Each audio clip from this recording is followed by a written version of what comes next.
अभिभावक संघर्ष समिति नो स्कूल नो फीस की मांग को लेकर स्कूलों के बाहर धरने की कड़ी में आज paper mill road Saharanpur public school के बाहर धरना दिया गया और स्कूल संचालक जोशी से वार्तालाप भी किया गया। संजय वालिया ने कहा, स्कूल संचालक दोहरी नीति अपनाने का काम कर रहे हैं, स्टाफ की तनख्वाह के नाम पर फीस मांगने का काम कर रहे हैं और उसी स्टाफ को आधी तनख्वाह देने का काम कर रहे हैं। धरने पर उपस्थित मोना धिंगरा, कुलदीप चौधरी, अरविंद मलिक, चरण सिंह, विजय, विनोद, वेद प्रकाश, चंपा सिंह, सचिन, विनय चौधरी उपस्थित रहे।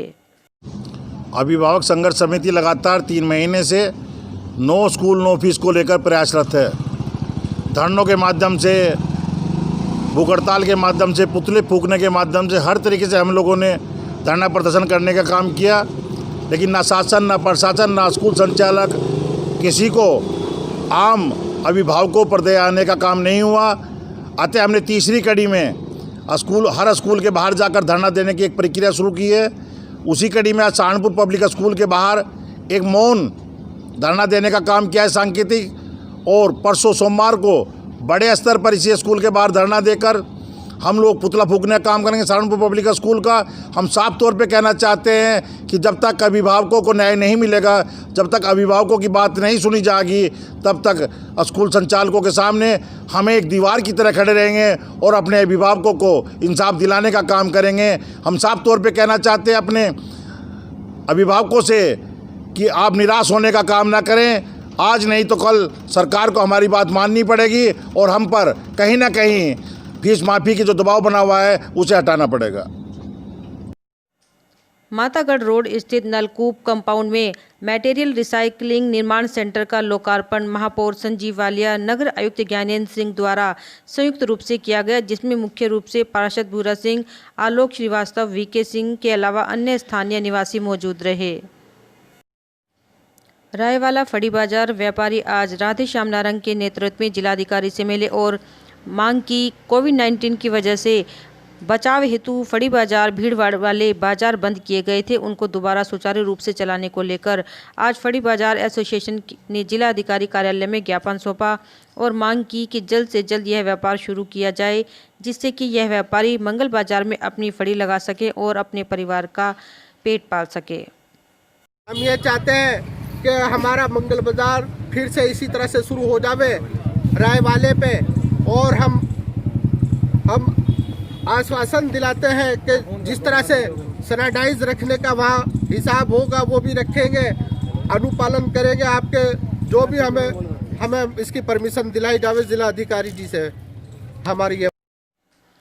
समाजवादी पार्टी के कार्यकर्ताओं ने आज फरहाद गाड़ा उमर अली खान के नेतृत्व में टोल प्लाजा की समस्याओं को लेकर आज धरना दिया और प्रशासन से मांग की कि आसपास के जो ग्रामीण इस टोल प्लाजा की वजह से परेशानी का सामना कर रहे हैं, उनको उस परेशानी से निजात दिलाई जाए और उनके लिए 100 या 150 रुपये महीना फिक्स कर दिया जाए, जिससे कि उनको आने जाने में, अपना व्यवसाय करने में दिक्कत परेशानियों का सामना ना करना पड़े।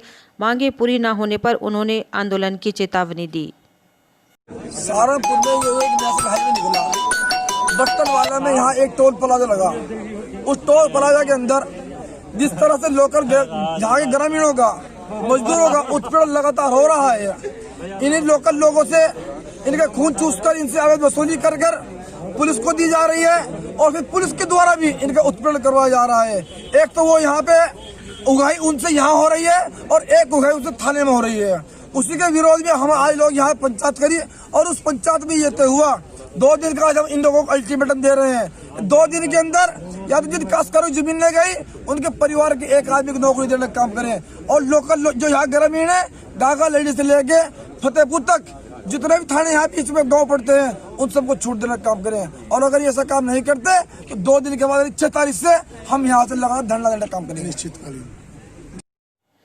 बहुजन क्रांति मोर्चा के कार्यकर्ताओं ने आज धरना स्थल पर हाथरस में हुई घटना को लेकर 1 दिवसीय धरना दिया और सरकार से मांग की कि आरोपियों के खिलाफ सख्त से सख्त कार्रवाई की जाए और उन्हें जल्द से जल्द फांसी के तख्ते पर लटकाया जाए, जिससे कि आगे कोई भी ऐसा घिनौना अपराध करने से डरे।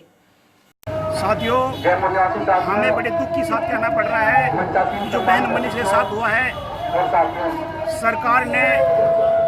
सरकार ने जो नीति अपनाई है इस हत्या को दबाने का, और जो ये दुष्कर्ष उन लोगों ने हिम्मत करके किया है, तो छुपाने का काम कर रही है साथियों। अभी तो 14 तारीख से लेकर 22 तक कोई इन्होंने रिपोर्ट दर्ज नहीं करी और शासन ने इसके लिए बड़ा ही करके काम किया है। राधा विहार स्थित काली भैरव मंदिर से आज भागवत कथा को लेकर एक भव्य शोभा यात्रा स्वामी कालेंद्रानंद के नेतृत्व में ढोल नगाड़ों के साथ निकाली गई, जो गलियों से होती हुई मंदिर पर विश्राम हुई और मंगल कलश स्थापित किए गए और भागवत कथा का शुभारंभ किया गया। कलेक्ट्रेट स्थित सभागार में आज जिला स्तरीय स्थायी समिति की बैठक संपन्न हुई, जिसमें जिलाधिकारी Akhilesh Singh, SSP doctor S Channappa के अलावा स्थायी समिति के सदस्य आलोक तनेजा, वीरेंद्र आजम के अलावा अन्य सदस्यों ने हिस्सा लिया और बैठक में ग्रामीण पत्रकार एसोसिएशन के जिला अध्यक्ष आलोक तनेजा ने पत्रकारों की समस्या उठाते हुए प्रेस क्लब की मांग की और जिले भर में हो रहे पत्रकारों के उत्पीड़न पर जल्द रोक लगाने की मांग की। वहीं वरिष्ठ पत्रकार वीरेंद्र आजम ने भी पत्रकारों की समस्या रखी और फर्जी रूप से प्रेस लिखकर घूम रहे वाहनों की चेकिंग कर कार्रवाई करने की मांग की। बैठक में मुख्य रूप से सहायक सूचना निदेशक अवधेश कुमार, स्थायी समिति के सदस्य मोबिन राणा, अमानुल्लाह खान, एम शौकीन आदि मौजूद रहे। शासन और प्रशासन के मध्य सौहार्दपूर्ण वातावरण तैयार करने के उद्देश्य से एक जनपद में, पूरे प्रदेश में, पूरे देश में एक स्थायी समितियों का गठन है, जिसको जिला स्तरीय पत्रकार स्थायी समिति के नाम से कहा जाता है। इसमें पत्रकार उत्पीड़न को लेकर और पत्रकारों के हितों को लेकर चर्चा होती है। ये बैठक बड़े लंबे समय बाद हुई है। हालांकि वर्ष में इसको हर 2 महीने बाद, जो शासनादेश कहता है, हर 2 महीने में एक बैठक होनी चाहिए थी, लेकिन ये चूँकि इस बार देरी से बनी थी तो बैठक देर से हो पाई है। जिन मुद्दों पर चर्चा हुई है, हमारे ज़िले के सबसे वरिष्ठ और सबसे शिक्षित जो पत्रकार साथी हैं हमारे वीरेंद्र आजम जी, उन्होंने विस्तार से बताया है कि किन किन मुद्दों पर चर्चा हुई है। हमारा संगठन की ओर से, ग्रामीण पत्रकार एसोसिएशन की ओर से और स्थायी समिति का सदस्य होने के नाते बस इतना कहना है कि जनपद में पत्रकार उत्पीड़न की घटना बिल्कुल भी बर्दाश्त नहीं की जाएगी। अगर कोई भी ज़रूरत पड़ेगी, पहले सभी सदस्य हाउस में, जिलाधिकारी चूँकि इसके अध्यक्ष होते हैं और एसएसपी साहब, जैसे इन्होंने बताया बड़े भाई वीरेंद्र आजम जी ने, वो सदस्य होते हैं, तो पहले सदन में उठाया जाएगा और सदन में भी नहीं होगा तो अपने वरिष्ठ पत्रकारों को लेकर आंदोलन भी किया जाएगा। पत्रकार उत्पीड़न की घटना किसी भी सूरत में जनपद में नहीं होने दी जाएगी। पत्रकार उत्पीड़न को रोकने के लिए समिति पूरे प्रदेश में बनी हुई है और इसकी monitoring chief secretary Uttar Pradesh सरकार करते हैं। तो किसी भी सूरत में पत्रकार उत्पीड़न की घटना ना हो, इसके लिए हम सभी समिति के सदस्य संकल्पबद्ध हैं।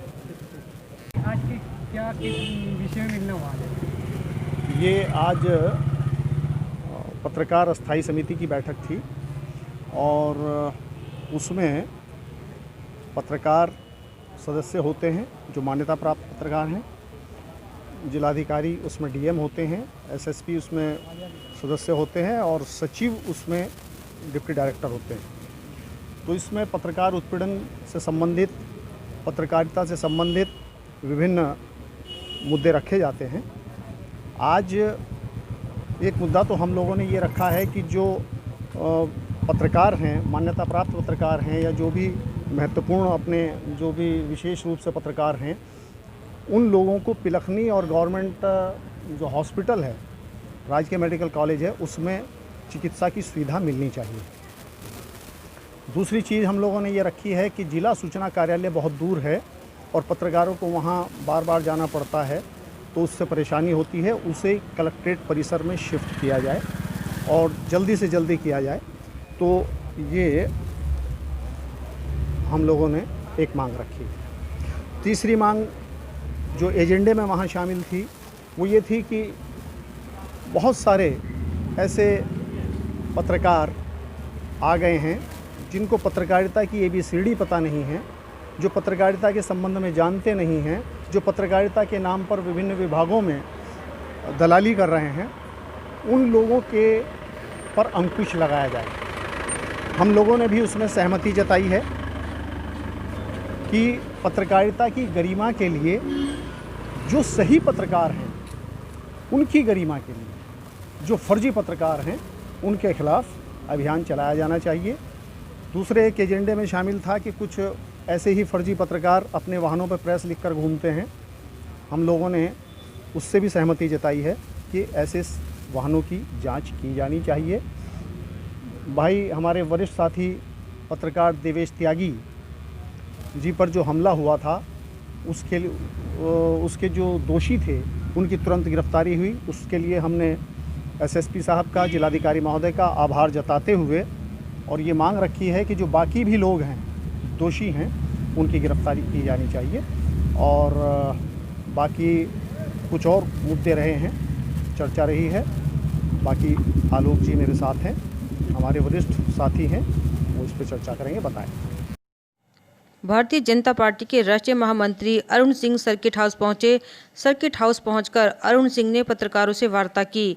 अरुण सिंह ने सरकार द्वारा पारित किए गए किसान बिल को लेकर मीडिया को बताया कि विपक्ष किसान बिल को बढ़ा चढ़ाकर जनता को भ्रमित करने का काम कर रहे हैं। जो कृषि सुधार अधिनियम यह जो संसद में पारित हुआ, अब जो कानून बना है माननीय प्रधानमंत्री जी के नेतृत्व में, किसानों की आमदनी दोगुना करने के दिशा में बहुत बड़ा कदम है। किसान को एक स्थान पे केवल जो अपना उत्पाद बेचता था उससे मुक्ति मिलेगी, किसान को वैकल्पिक बाजार मिलेगा।